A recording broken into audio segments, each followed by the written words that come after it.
Hi, Jessica. Hold on, am I on mute? No, huh? No, you're not. You're in For your a phone. change, I'm not on mute. Yes. How are we? Good, Jess, thank you.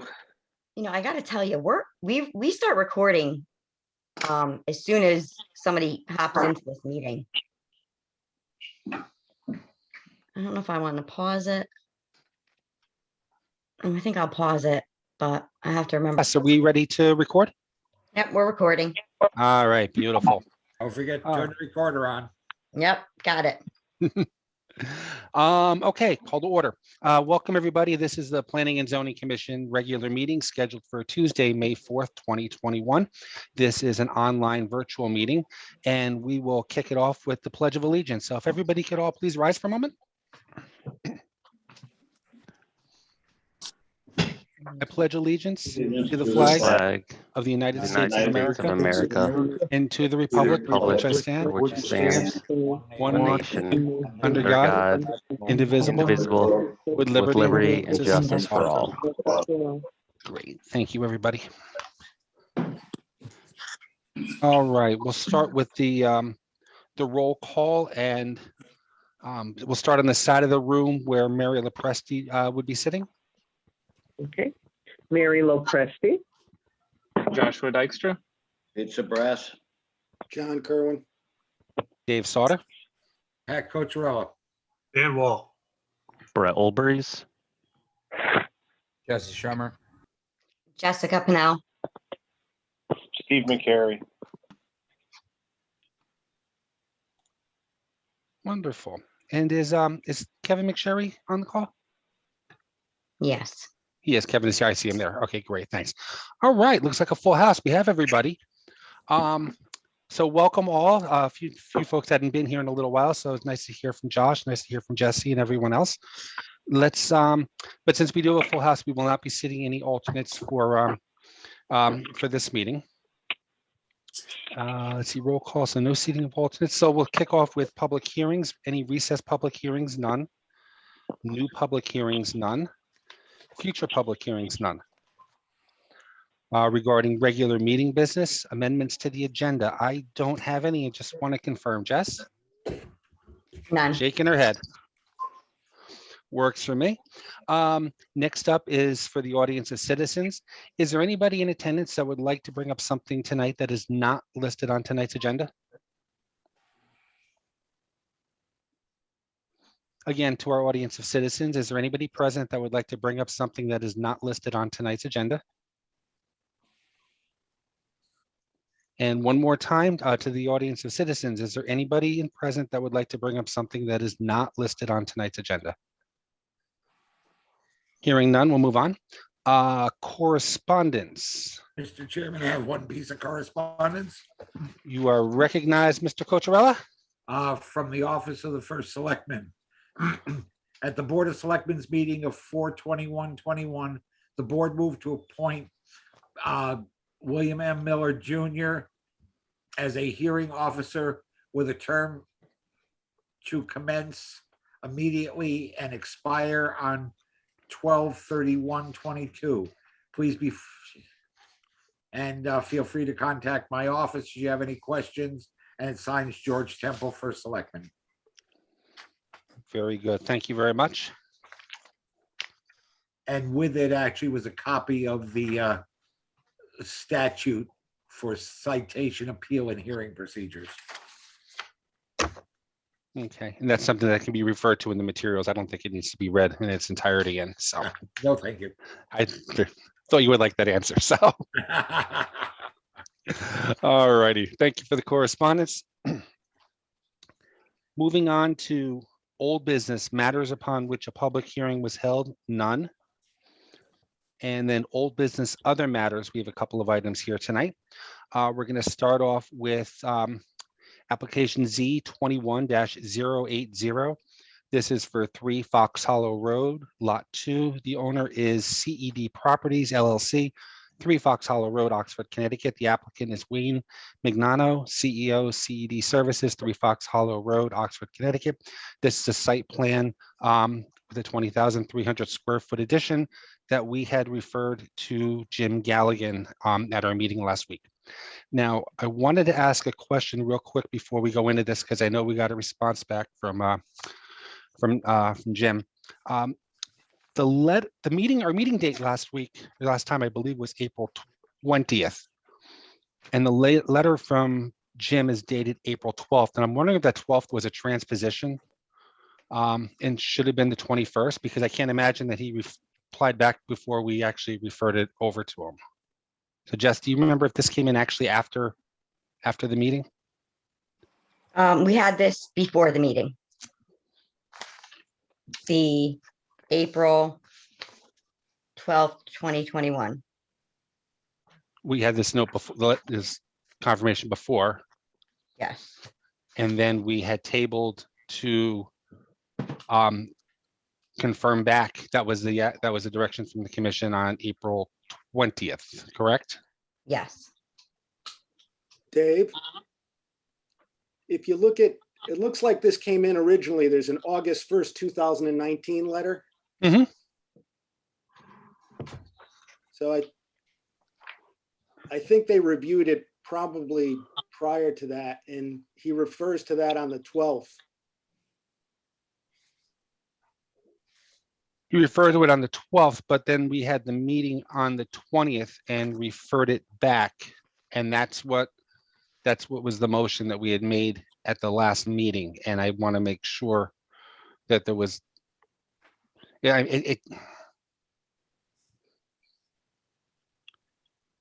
yeah, because otherwise I think we probably could have taken action with it at the last meeting if we hadn't referred it.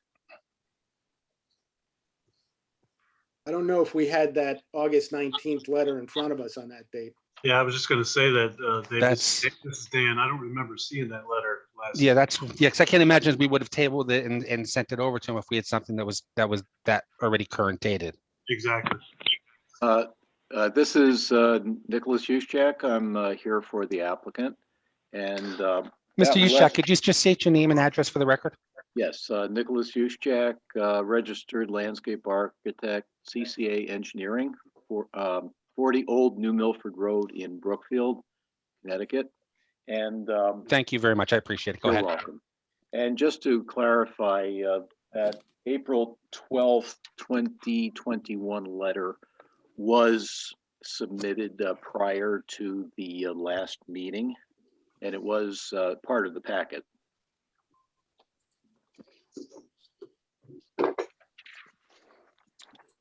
Originally, Nafis and Young had written a review letter back in August 2019 where he signed off on our submission. This was for the inland wetlands approval.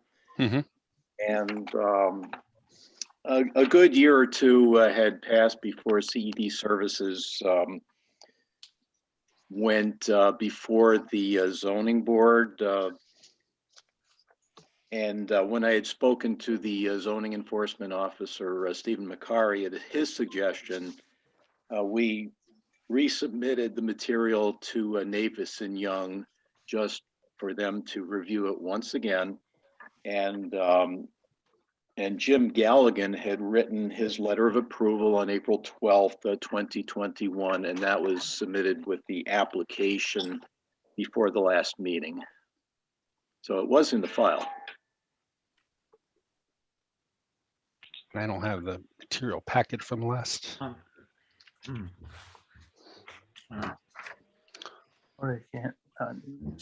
Mr. Chairman, if I may, Yes, you may. on Navis and Young's letter from April 12th actually makes reference to that August 1st letter and says that all their comments are still relevant and have been addressed. Exactly. And that's why I was wondering if the date was a transposition, because I didn't recall seeing this letter. It may have been in the packet, and I just don't recall seeing it. And that's why I thought, since I had that reference in there, it was just a typo with the date, not that it was actually April 12th. So I think it just opens up, from the commission standpoint. I mean, we had, I do remember the action we had taken was to table to refer to Mr. Galligan. Does anybody else on the commission recall seeing this letter at the last meeting a couple 2 weeks ago? No, I don't remember, Dave. That's what I was saying. I Right. don't think we would refer to it if we saw it. Exactly. That's what I was thinking too. So then, I'm sorry, go ahead, Jess. The letter wasn't in the packet because the commission had not referred it to Jim Galligan. Right. The commission refers it to Jim Galligan, then it goes to Jim Galligan. This was premature. That's why it was not in the packet. It That's went in the what we're packet. talking about the premature delivery to the engineer. Yes, the I remember direct the delivery conversation. to the engineer. That it didn't go through the proper procedure. That's why it wasn't in the packet. And now it is in the packet And because now you it is in the referred packet. So anyway, I hope that explanation helped for my part. It does. Thank you very much. You did, in other words, yeah, you did have it and sent it in, and we just had not seen it yet. So everybody now has a copy of the letter from Jim. And is there anything that anybody on the commission would like to bring up further regarding the application, regarding the letter? I know it's something that is dated 8 days earlier, but you know, in regards to it, I'm not sure if it's anything material that could have changed, you know, between the time frame when we referred it and the actual date. So I think the question is, yeah, is there a concern about that within the commission, that we need something that's posted after a meeting? Yes or no? And then after that, any other deliberations or comments regarding the application?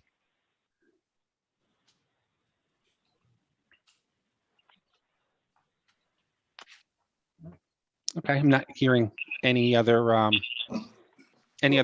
feedback. So Dave, regarding it, so actually- then somebody about to say something? Yeah, I apologize, Dave. I didn't want to start off, but I did have some comments towards deliberation. Before you jump into that, John, it just from the standpoint that was no feedback regarding the actual letter and the date, I'm not opposed to including that as the reference from Nafis and Young, even though it is dated a few days before we actually sent it over to them. Then we'll include that in there, and that is resolving what we had tabled for at the last meeting. So with that being said, are there any other comments or deliberations that people would like to bring up regarding the application before we entertain a motion? And John, that's where you had just spoken up. So thank you. I just wanted to make sure that we had that put out right. So John, you're recognized. Okay, thank you. Yeah, with regard to the letter, I think we've all had an opportunity to read it. It looks like the applicant or the use was proposed and the applicant had sent the plans off to Nafis and Young. So it has been reviewed, I think, and properly vetted by the engineer. And we have, I know I had ample time. Jess, this went out like 5-6 days ago. Yes. Yeah, so I mean, we've had more than enough time to go over and read it. And I actually, just as an aside, I like the policy, you know, getting the documentation in that Tuesday before, because it does give us enough time to review everything. So I don't have any concerns about the letter. I was going to just announce that I'm going to abstain from this. I don't think I can vote in favor of the application because I don't think it's followed the proper procedure. I don't want to vote against it because I think it's a good project and I don't want to penalize the applicant. But in reviewing the application, it's clear that it's for a building with a gross floor area in excess of 50,000 square feet. You can get that from page 18 on the blueprint. And we did have discussions about that on the last meeting. The blueprint does indicate clearly that the proposed finished completed building is going to have an excess floor or a floor area of 50,300 square feet. It also, the application lists that it's in an industrial zone. When you go to the first page of the regulations for industrial zone and you look at permitted uses, the first sentence says land, buildings and other uses with a gross floor area of less than 50,000 square feet. The common understood meaning of the term gross is cumulative, the sum. This is in excess of that. So then when you go to the special exceptions, 9.3.1, which is the first special exception, says all uses with a gross floor area of 50,000 square feet or greater. That would mean this application falls into that special exception. That then enacts Article 10, which requires a public hearing and the granting or denial of a special exception. I think it's important to point out that special exceptions are a creature of statute regulated by Connecticut General Statutes 8-3C, which require upon the granting of a special exception that it be filed on the land records to protect that use. It's also a benefit for the landowner as it shows that he has complied with this specially permitted use. This procedure wasn't followed. That indication on the application, there is a section right at the top that indicates if it is a special exception where it's required, it's supposed to be checked. That box was not checked appropriately. Unfortunately, the application was not properly vetted. This didn't come up until the first hearing. It's often difficult at that stage to tell the applicant, oh, you have to go back and start from scratch. Unfortunately, that process wasn't followed in this case. So again, I like the application. I think it's a good use. I think that the drawings are good. I have no objection and I don't want to penalize the applicant, but I can't vote in favor of it. So I'm going to be voting or I'm going to be abstaining for those reasons. And if the record could reflect that, Jessica, Mhm. thank you. Thank you, John. Mr. Chairman, Was that Pat? Yeah, you're right. Yes. Go ahead, Pat. I, of course, disagree with John on this because my interpretation is that the application is only for the addition, that we've already approved the previous square footage. So we're not voting on 50,000 plus square feet. That's again, my feeling, and that's my interpretation of our regulations. I don't know what the rest of the commission, if other people want to jump in on this, but, my feeling is that, we can proceed with a motion tonight rather than send the applicant back for a public hearing, which I do not believe is necessary under my interpretation of the regulations. Just Sorry, saying. sorry, Mr. Chairman, this is Dan Wall. You're recognized. I agree with Pat. I see it the exact same way. I think it's just an addition to it. So I'm forward moving ahead with it. Okay, very good. Thank you, Dan. Is there anybody else on the commission that would like to make any comments regarding? Yeah, Dave, Pizza Brass. I'd have to go along with Pat on this one. It looks like an addition to me, not a complete building. I think John was right. It was a complete building, didn't go the other way, but this is just an addition of, what is it, 20,000 square foot, 23? I think Pat's on the right track there. Mr. Chairman, You recognize Brett? I would agree with my fellow committee members or commission members that I look at this as an addition, not as an application for a 50,000 plus square foot building. So I'd be in favor of moving forward. Is there any other comments from anybody on the commission? Thank you, Brett. Hey, Dave, Jesse Shermer. Hi, Jesse. I agree with the rest of the commissioners. The rest of which commissioners? I just want to make sure that was clear for the record. So Only one or the rest. one or the rest. I guess I can say majority. Plural. Okay. Sorry, just trying to nail it down. Still new. Yeah. You're doing good.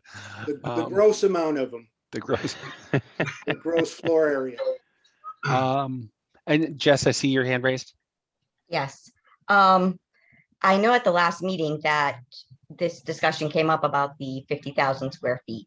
And I'm well aware, as well as Steve's well aware, that anything over 50,000 square feet being built, building comes in, it's a special exception automatically.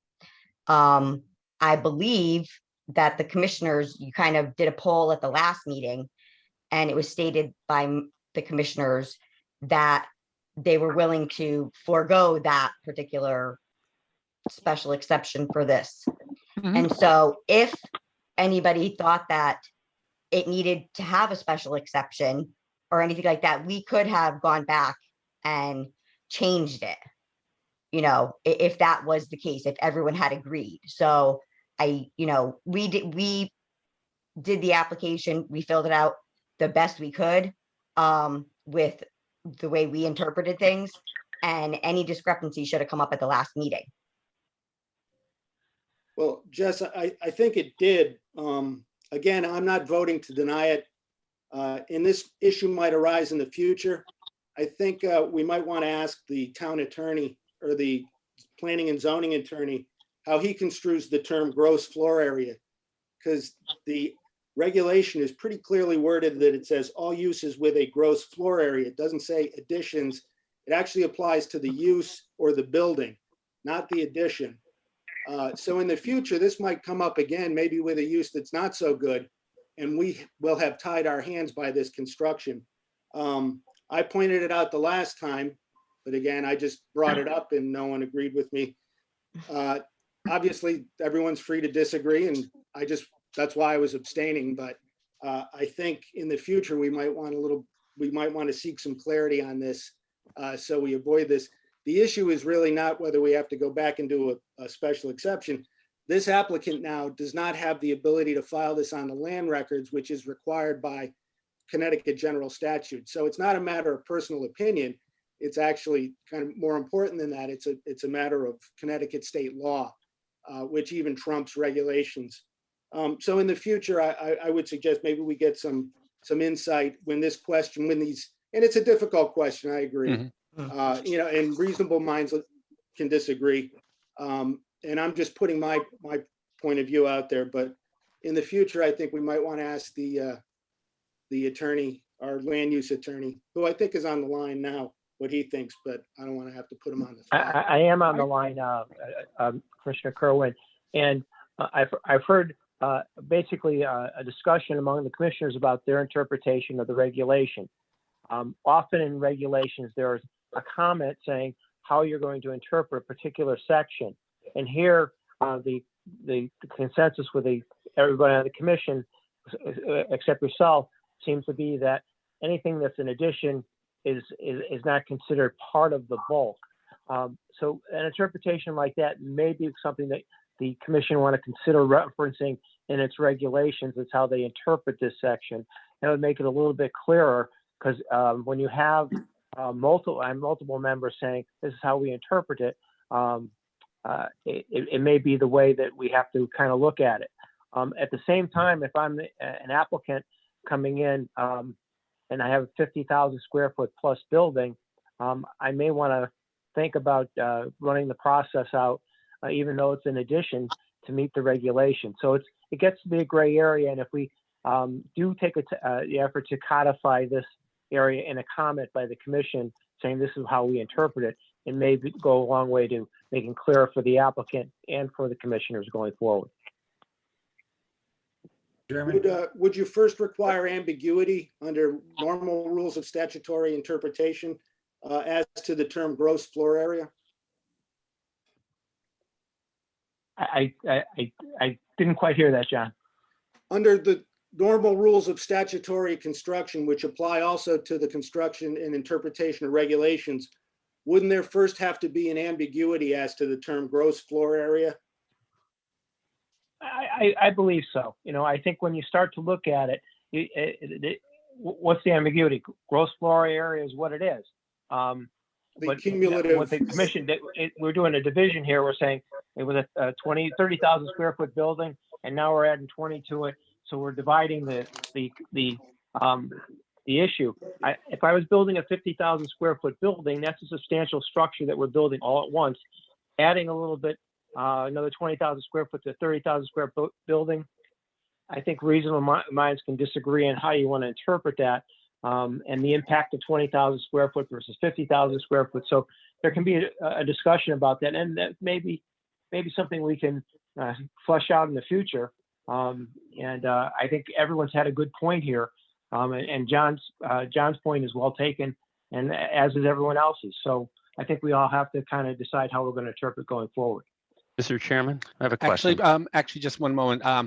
Thank you, Attorney McSherry. Pat was up next.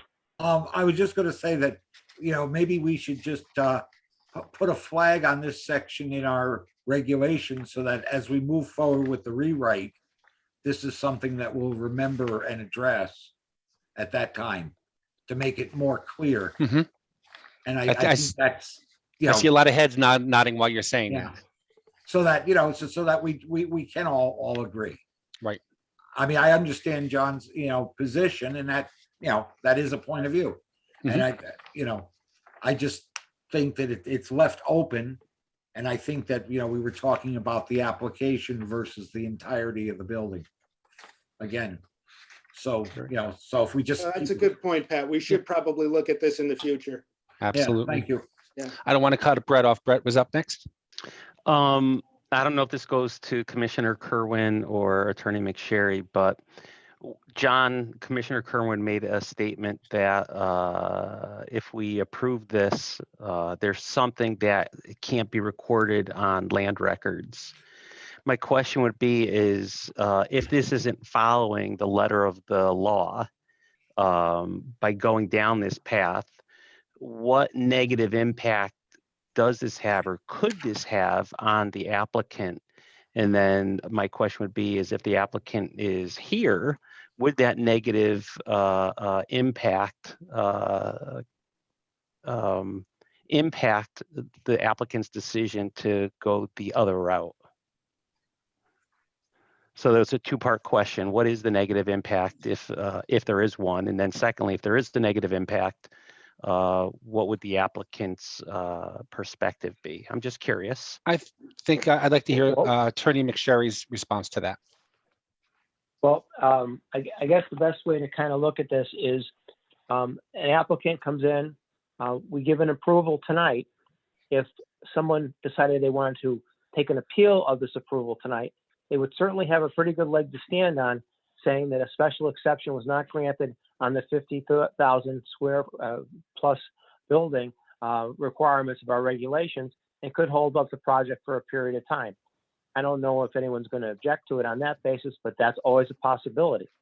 When an applicant goes to actually build, they're going to have to take some steps to establish that a zoning regulations have been followed properly and have to attest to that in any sort of financing. It's always best, I think, for an applicant to touch all the corners, even if they've gotten to this point where they're probably going to get an approval based on all the comments that have been made without having a public hearing happen and without getting a special exception and without recording that on the land records. In the interpretation that the commission's making tonight, they're saying it's unnecessary when it's an addition that puts you over the threshold of the 50,000 square feet gross footage. So, we've had a pretty good discussion on it. So I think they might be all right going forward, but still at the same time, the applicant has a potential for an issue if someone wanted to appeal. And like I indicated, that they want to make sure they cross all the T's and dotted all the I's. Okay, thank you. Thank you, Kevin. Was there somebody else that had a comment? Okay. Hearing none, I like having the healthy deliberations and between us and everything. So that was actually a great conversation and gives us some things to look at, regarding the regs as well too. But hearing no other further comments, then I would entertain a motion on how to proceed. I have a motion. Mr. Chairman? Pat? Yes, Pat. I have a motion. All right, we have a motion. I Pat? move to approve the following resolution. Whereas the Oxford Planning and Zoning Commission has received application Z-21-080 for a site plan to construct a 23,293 square foot addition to an existing building located at 3 Fox Hollow Road. Whereas the Oxford Planning and Zoning Commission considered this application a regularly scheduled meeting public hearing on April 20th, 2021 and May 4th, 2021. Whereas the Oxford Planning and Zoning Commission considered the following maps and documents all drawn and prepared by CCA LLC and last revised 4/5/2021 within their deliberations. Sheet N1, general legend, notes and abbreviation. C1, layout and landscape plan. C2, grading, drainage, erosion control plan. N2, notes and details. N3, notes and details. ES1, sediment and erosion control details. DRA2, post-development drainage area map. DRA3, drainage area map for catch basins. Drainage report dated 8/22/2019. Zone location survey dated 5/16/19. Whereas the Oxford Planning and Zoning Commission considered the town of Oxford application Z-21-080 and find the application conforms to all the requirements of the Oxford zoning regulations and is therefore approved, subject to the following conditions. Number one, compliance with all town of Oxford regulations and ordinances effective this date. 2, no substitute materials shall be used without approval of the Planning and Zoning Commission and the Planning and Zoning Commission engineer. 3, the applicant will be required to pay all costs of special consultants or studies as deemed necessary by the commission at any time during the period from initial review through inspection and final acceptance of any improvements. 4, the applicant and their assigns must comply with all representations made at Planning and Zoning Commission meetings or at public hearings regarding this application. 5, the applicant shall submit one complete copy of a complete set of plans which reflect these conditions of approval with a copy of the conditions of approval attached. 6, no work shall begin until security is set by the Planning and Zoning Commission engineer in a form acceptable to town council and installed by the applicant. 7, the specific use for the application shall be limited to those designated within the statement of use dated 3/15/2021. 8, the applicant shall have a pre-construction meeting with the appropriate town staff prior to any construction activities. 9, sediment and erosion control measures on site shall be maintained in compliance with the proposed site plan and current guidelines, subject to field review by the commission's engineer. 10, it is the responsibility of the owner applicant to ensure capability of communications with the fire department and EMS. 11, the site plan approval expires if the work is not completed within 5 years from the date of approval. That's it. Thank you, Pat. Is there a second to the motion? I'll Second. second. Dan Wall. Got Dan, Pat, and Dan. Okay. All those in favor of the motion to approve, please respond by voting aye. Aye. Aye. Aye. Opposed? Abstentions? I abstain. Motion carries. Thank you, everybody. Thank you. You're welcome. And Jess, you have that vote for the record then too, so everything's duly noted. Yes. Thank you. All right, next up, we have Z-21-018, 349 Christian Street, Mecon Products, Inc. Owner and applicant is Michael Tarby, 82 Bagley Road, Southbury, Connecticut. This is a site plan, 5238 square foot addition that the commission had referred to Jim Galligan. And is Mr. I think Mr. Tarby is here as well too. We're wonderful, thanks. I know there was also, I mean, we did some work with the application, I think also. Just in terms of where we need get a better idea in terms of statement and use and all too. Since you're here for this, Mr. Tarby, are you actually, first off, if I have your name and address for the record, and if you could tell us a little bit about what we're trying to do tonight. Okay, Michael Tarby. I live at 82 Bagley Road in Southbury, Connecticut. And I own Mecon Products at 349 Christian Street in Oxford. We are a metal coating, powder coating company. We powder coat, which is like a paint, but it's a powder that goes on a part. It's baked in the oven and comes out. Our customers are mainly all medical companies we do work for. And what we're trying to do now is just do a little expansion, put a new paint line in, and go forward. Okay, very good.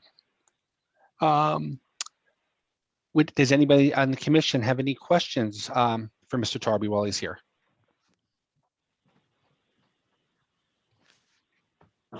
I have a question for him. Okay, Pete, you're recognized. Mr. Tarby, your product, is it airborne when you coat the, I guess you coat wires with it? And then I read that you melt the plastic onto the wires and it comes out Not onto the wire, onto the part. onto the part itself. Yeah, it's a conveyorized paint line, and they hang the part on the line. An operator sprays powder on the part. Then it goes into the oven. The powder melts all over the part, and it comes out like a beautiful piece of artwork. You have the proper ventilation though, as far as the stuff being air. Is it airborne? The dust that you spray on this? No, it's unit? all self-contained. It's all OSHA approved. Everything is state of the art. There's no Okay. emissions going out the building whatsoever. Okay, great. Thank you, sir. Appreciate it. I have a question, Mr. Chairman. You recognize Brett? How are you, Mr. Tarby? Good. So this is just an additional line, meaning you're already doing this at the facility. It's just a second or a third line that you're It's going to proposing? be a third line in that building. Okay, so whatever health and safety requirements that are necessary for this third line, you already have in place for your first two lines, correct? Absolutely. Okay, thank you.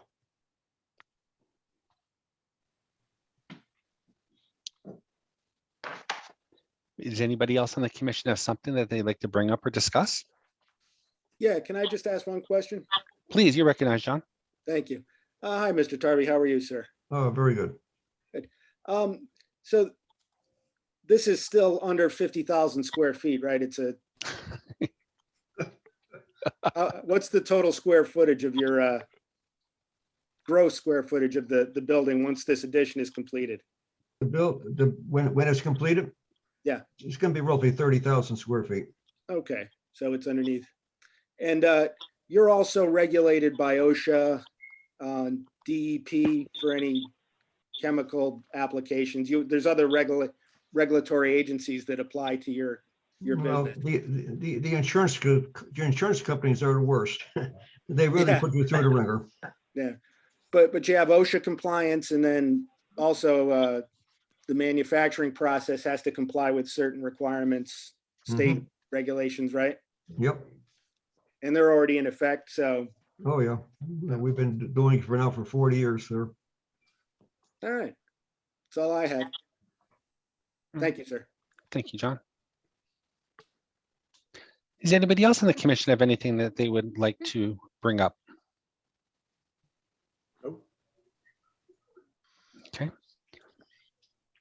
And I know that we also have the letter from Nafis and Young that everything has been addressed, so that takes care of that aspect of it. If there are no other questions or comments regarding the application, then I would entertain a motion. Nobody else wants it. I have a motion. Somebody else want to read? I can do it. Okay, Brett, do you have it? Do you have it? Yes, I think this was the one Jessica sent out this afternoon, correct? That is correct. Okay.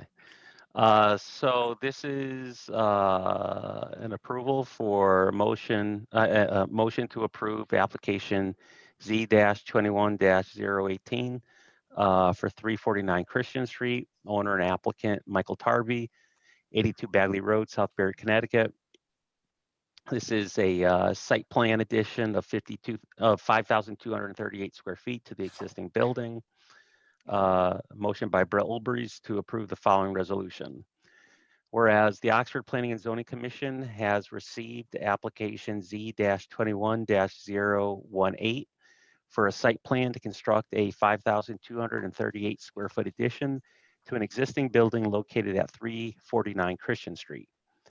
Whereas the Oxford Planning and Zoning Commission considered this application at a regularly scheduled meeting / public hearing on April 20th, 2021 and May 4th, 2021. Whereas the Oxford Planning and Zoning Commission considered a plan entitled Site Plan Prepared for Micon Products Incorporated Proposed Building Addition 349 Christian Street, prepared by David P. Petrocassi. I'm sorry about that. Petrosha, LLS, last revised on 12/22/20 within their deliberations. Whereas the Oxford Planning and Zoning Commission considered the Town of Oxford application Z-21-018 and finds the application conforms to all requirements of the Oxford zoning regulations and is therefore approved, subject to the following conditions. 1, compliance with all Town of Oxford regulations and ordinances in effect as of this date, May 4, 2021. 2, no substitute material shall be used without approval of Planning and Zoning Commission and the Planning and Zoning Commission engineer. 3, the applicant will be required to pay all costs of special consultants or studies as deemed necessary by the commission at any time during the period from initial review through inspection and final acceptance of any improvements. 4, the applicant and their assigns must comply with all representation made at Planning and Zoning Commission meetings or at public hearings regarding this application. 5, the applicant shall submit one complete copy of a complete set of plans which reflect these conditions of approval with a copy of the conditions of approval attached. 6, no work shall begin until security is set by the Planning and Zoning Commission engineer in a form acceptable to Town Council and installed by the applicant. 7, the specific uses for this application shall be limited to those designated within the statement of use dated April 29th, 2021. 8, the applicant shall have a pre-construction meeting with appropriate town staff prior to any construction activities. 9, sedimentation and erosion control measures on site shall be maintained in compliance with the proposed site plan and current guidelines, subject to field review by commission's engineer. 10, it is the responsibility of the owner applicant to ensure capability of communication with the fire department and EMS. 11, site plan approval expires if the work is not completed within 5 years from the date of approval. And site plan approval expires on 5 years from today? 5 years, exactly. So May. We'll calculate the date. Okay. That's a fill in the blank. Okay, sorry. That's okay. No, thank you for reading. I was going to calculate it for you in my head. I'll second that. Okay, Brett, second by Pat. All those in favor of the motion, please respond by saying aye. Aye. Aye. Opposed? Motion carries. Thank you. And Mr. Tarby, you're all set. Thank you very much. Okay, thank you. All right. Moving on with the agenda, we have new business, schedule a public hearing, none. And then new business, we have one application here, Z-21-066, One Commerce Drive. The owner, One Commerce Drive LLC, 234 Main Street, Monroe, Connecticut. The applicant is TPS Incorporated, care of Bert Audi. I hope I pronounced that right. I apologize if I didn't. 5 Morse Road, Oxford, Connecticut, 06478. This is a use permit for a tenant fit out. So is there anybody from the applicant that's in the audience? Yes, this is Mike Rocheleau with PTA. Hi, Mike. Could you state your name and address for the record?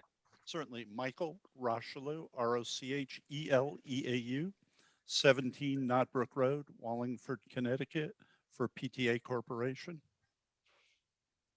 Thank you very much. You're recognized. So we were asked to provide some additional detail in terms of the statement of use. PTA has been fortunate to experience growth in business. We currently occupy a manufacturing facility at 148 Christian Street. And we also have about 9,000 square feet of leased offsite warehouse at 6 Benson Road. We're looking to move that offsite warehouse from Benson Road to the property at One Commerce Drive. and also move product out of our Christian Street building, 148 Christian Street building, and consolidate that into storage, freeing up square footage on the floor for additional manufacturing. So we'd utilize this 20,000 square feet at One Commerce Drive for warehousing, similar in form to what we do at Christian Street and Benson Road. Don't you have to say goodbye or not? So it will be storage of raw materials that we use to fabricate our products, and additionally storage of finished goods. Oops. So we'll be receiving in product raw materials into that warehouse at Commerce Drive, storing them there. We'll be transporting between Commerce Drive and Christian Street as it's needed for manufacturing. And then we'll be shipping finished goods out of the Commerce Drive warehouse. Hello. Hey, Wayne. Be happy to answer any questions anybody might have. Yeah, so about the use.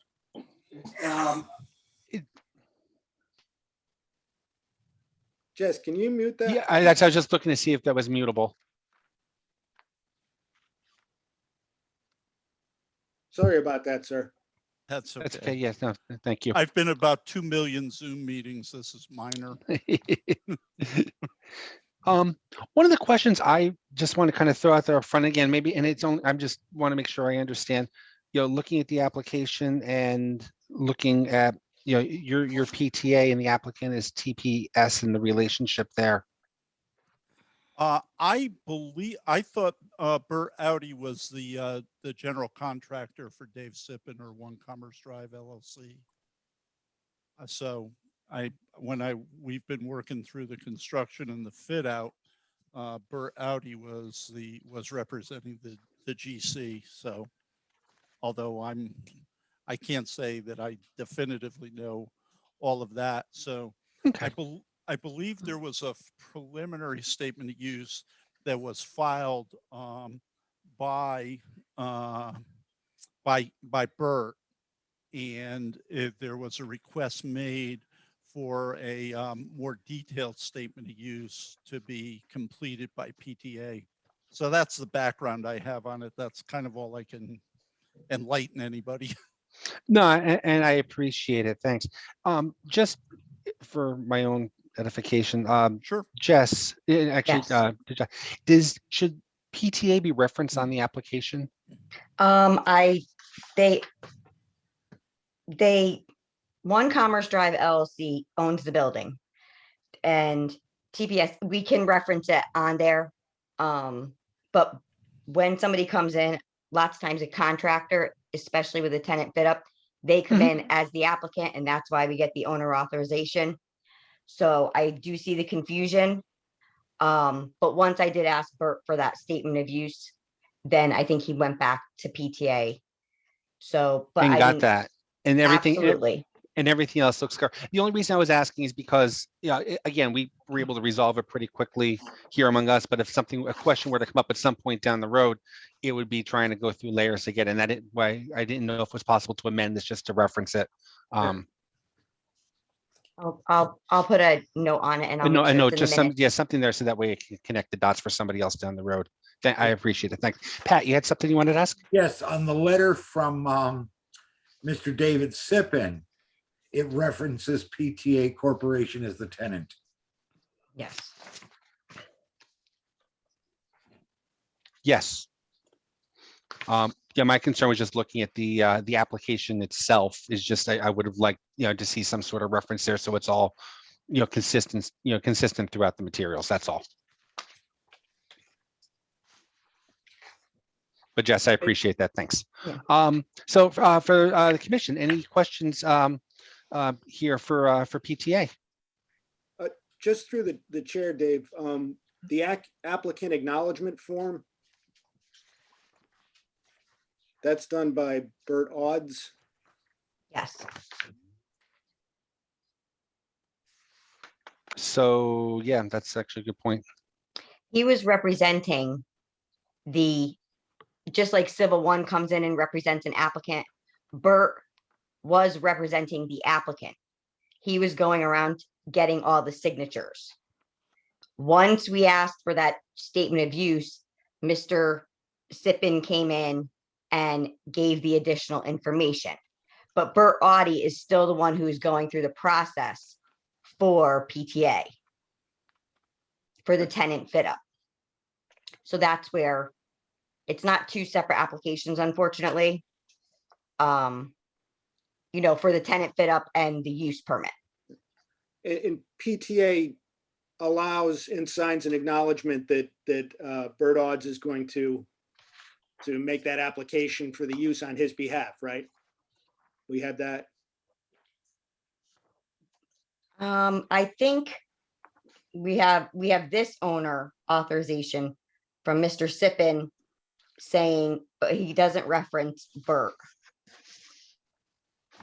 So we have quite a few. We have David Sippin, we have Michael on here. I would say I could just ask Mr. Sippin or Michael here, I can't pronounce your last name, to give us a letter, an additional letter stating that Bert is the person who is going, the general contractor who's going through the permit procedure or something like that to make the Connect on your file. behalf. Yeah, if that would work, if you're, but Yeah, I understand the whether- confusion. Whether you ask Dave or me, I'm sure either one or both of us could provide that letter. Yeah, whatever's easiest. I think just so everybody, you know, I was concerned about the acknowledgement form. If the applicant, if the actual individual or company that's going to be involved in the use hasn't acknowledged, you know, that they've read and reviewed the regulations, it might be an issue. Well, Understood. don't I in fact acknowledge that based on the language at the bottom of the statement of use?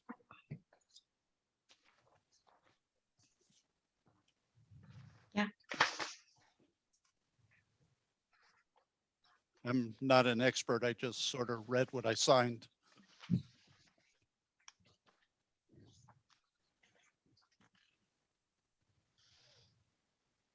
Yeah, we have the language in there that he abides by all the representations made. Yeah. I think it's fine. Yeah. That's my opinion. I don't see a problem with it. No, I tend to agree with John on this one.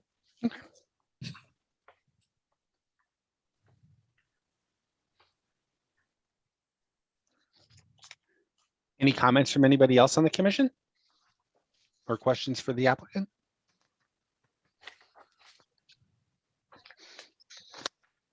All right. Okay, well, hearing none, then I would entertain a motion for a course of action if there's no other comments from anybody else, and that's also included in the packet. I have a motion here, Mr. Chairman. Okay, you're recognized, Pat. Okay, for application Z-21-066, One Commerce Drive, David B. Sippin, 234 Main Street, Monroe, Connecticut. Applicant PTA Corporation, TPS Inc., Bert Audi, 5 Morris Road, Unit 5, Oxford, Connecticut.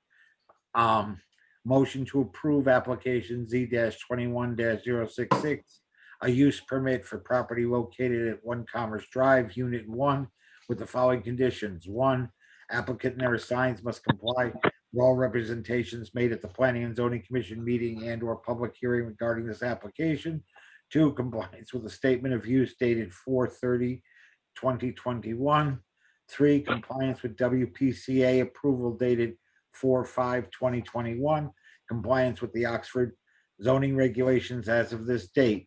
5, per Article 3, Section 3.19.1 of the zoning regulations, the applicant shall be responsible for rendering payment for any outside experts the commission assigns to review this application. And the reason for approval is that it meets the Oxford zoning regulations in effect as of this date. Thank you, Pat. Do we have a second to the motion? Second. Yeah. That's Pete. All those in favor? Aye. Aye. Aye. Aye. I want to give everybody a chance. I didn't hear a lot of ayes. Aye. Thank Aye. you. Aye.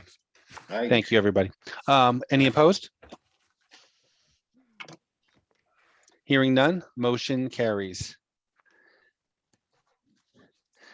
Thank you. And Mike, I don't want to slaughter your last name, so I'll just go by Mike here, but thank you for your patience. We had a few questions, a lot of moving parts here, and I'd rather just make sure that we nail it down right for the record. No problem. Thank you to the commission. Thank you. Enjoy your evening. You too. The last name is Rochelo. Rochelo. Okay, great. Got it. Thank you. All right. Moving on, we have zoning enforcement. Steve, I don't see any updates here for or anything that of note that we need to address from the commission perspective. Does anybody in the commission have any questions for Steve? Commissioner Sauter, I did have one subject come up this morning, which is Fox Pest Control. They've exceeded their site plan. They've got to have 35 or 40 vehicles. They're across from the Brookside Inn restaurant, and then they're parking on both sides of the road. And I have to address this. I have to have them come in for a new site plan. He was in 2 years ago. I'm not sure if you were on the board then. I was. I remember. Yeah, so I have to get him in here. I have to get him in. It's out of control. Mr. Okay, Chairman. Yeah, go ahead. Sorry. Brett. No, I thought we talked about this previously, and I thought we had said that they had to move the trucks off the road and they started to park them in the parking lot. Am I not recalling this correctly? Because I thought we had addressed this with them previously. We did address it, and for some reason they all tend to park in the road while the parking lot up top is basically empty. I don't get it. I thought they were parking in Rose's parking lot for some reason. They were parking there too, next to that. But at 7 o'clock in the morning, it's packed. You can't get another car through there or EMS, and they carry all their chemicals out. And, it was brought to my attention. I've also noticed it. At 12 o'clock, there's got to be 35 to 40 vehicles just parked in the road. I don't know why they don't use the parking lot. I really don't. Well, Steve, you have procedures that we already had laid out last time, so you know exactly what to do with to kind of kick it off. I'll pull the file from 2018, take a look at it, and give him a call tomorrow. Go from there. Yep, exactly, and line it up exactly the way that we had done last time, so we can get this, move it to as quick of a resolution as possible. But I know you have that process nailed down. Thank you. Thank you very much. I appreciate it. Yep, no worries. Anybody else had any questions for Steve? Yeah, I got a question for Steve. Have you visited that site across the street from the liquor store on 67, our buddy over there, one that had the 5 barrels of oil? I have not been on his property yet since last time. It doesn't look too bad from the front. I haven't been in the backyard yet. It's hard. I think there's a new state statute. You could ask Vice Chair about me going on property now. I'm not sure on that. I think I have to have permission just to walk on it. I could probably access that from the property behind it. Well, if you recall, last time we went over there, it was all the stuff he put behind the fence. Well, okay. Now he's got it. Yeah, now he's got it in front of the house. He's got piles of stuff in front. He was just unloading another trailer. I think it was Saturday. He was unloading again. Okay. I just figure I'll give you a heads up on that one. You guys as a board want me to take a look at that, or? If we have a valid complaint on the record and it's visible from on the road, then it should be easy to get some pictures and you could, follow up from there accordingly. Okay. In line with the, the other complaints and everything that you have on there. I know we've talked about, how the complaints have come in, but if you have the documentation and can see it from the road, then I would take the appropriate steps. Sounds like a plan. Great. Thank you, Steve. Thank you, Pete. Okay, no problem. Thank you. Okay. All right, we'll move on to the minutes. Dave. I'm sorry, go ahead, John. Just one thing. Steve, if you have any questions about entry onto property, you have to address those to Attorney McSherry. Okay, I thought maybe, John, you may have known something that I didn't. That's all being, being a lawyer, that I heard there was a new state statutes now where I can't go, but I will find out about that. Yeah, no, but it's more appropriate if you ask him, because he can give you the legal advice on behalf of the board, as opposed to me, who's just, I don't represent the town of Oxford in that capacity. So, Right. all right. No, that's a I'll very be good glad to point. talk to, I'll be glad to talk to Steve tomorrow about that. I'll give him the 411. Thank you. Thank you.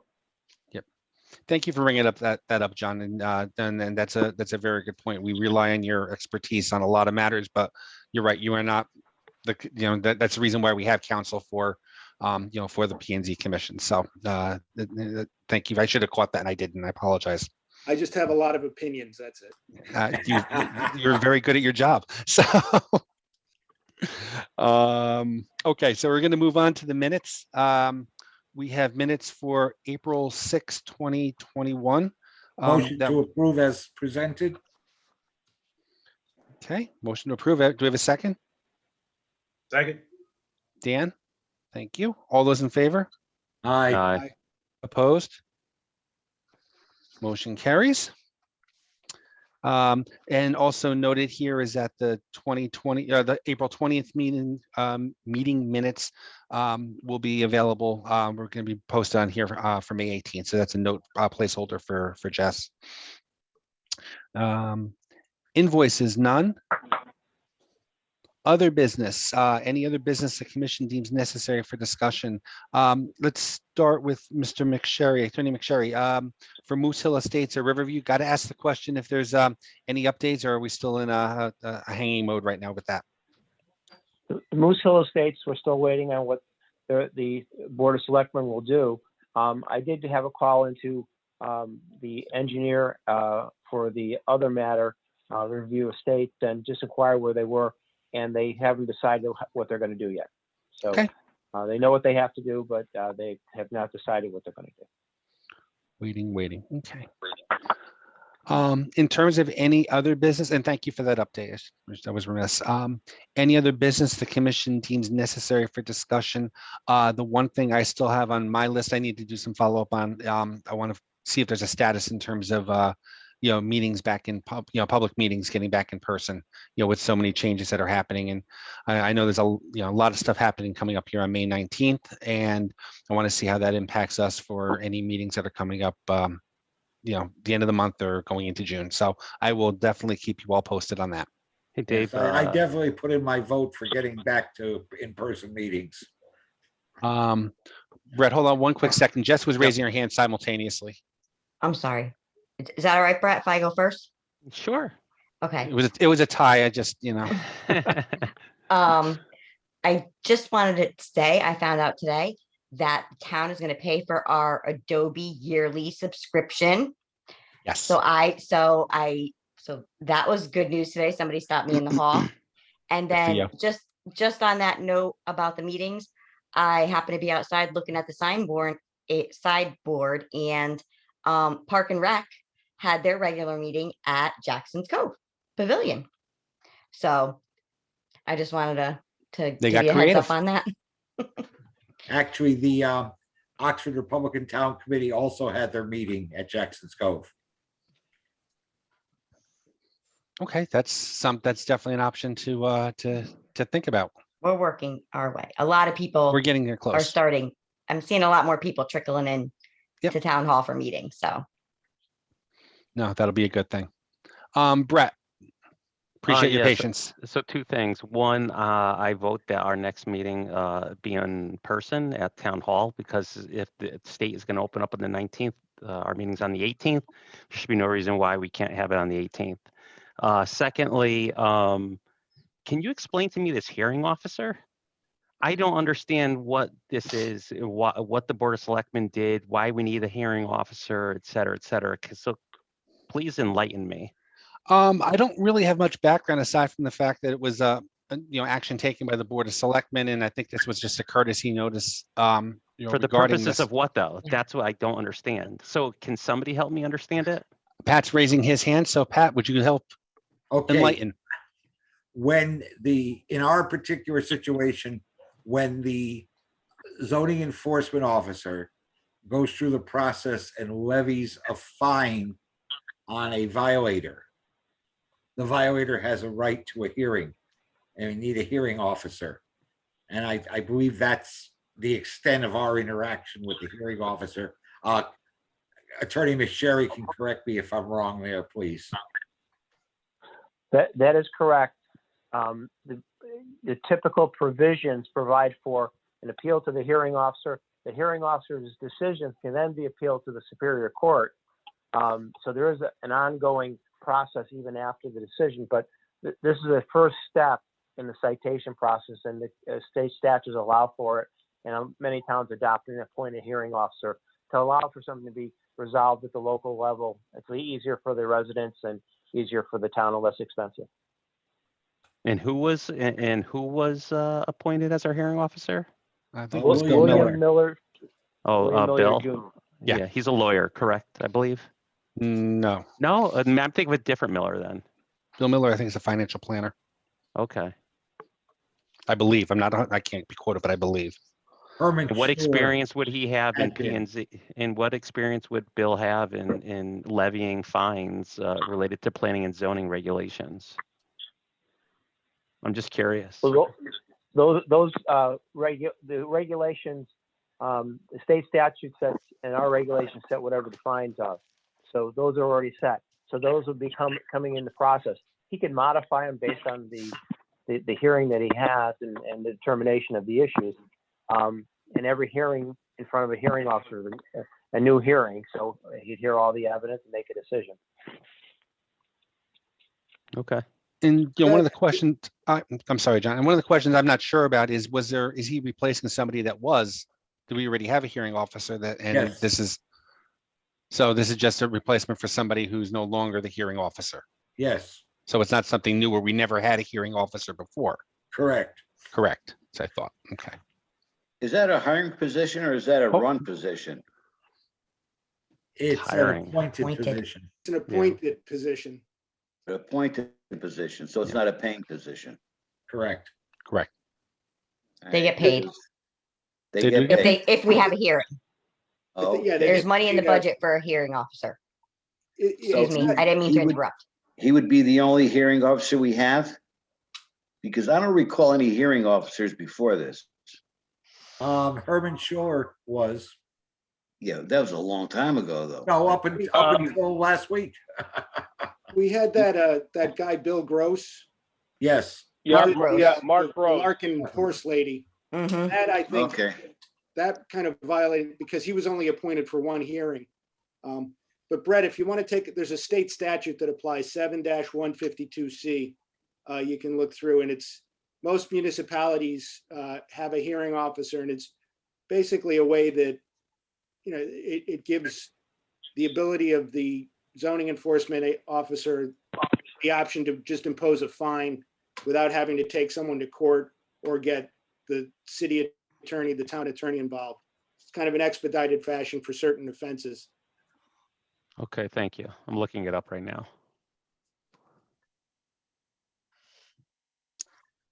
Learning experience. Thank you. Anything else anybody wanted to bring up that wasn't on the agenda, other business? Okay. Hearing none, then I would entertain a motion to adjourn. so moved. Pat, second, who is that? Pete? yeah. Okay. All those in favor? Aye. Opposed? Thank you, everybody. Have a great night, and I'll be in touch with you as I hear anything about upcoming meetings and locations. Good night, gentlemen. Good night, all. ladies. Take care. everyone. Good night. Good night. Good night, everybody. Good Thank you night. for everything. Thanks, Jess. All right, have a good one. You too, and thank you. Thanks.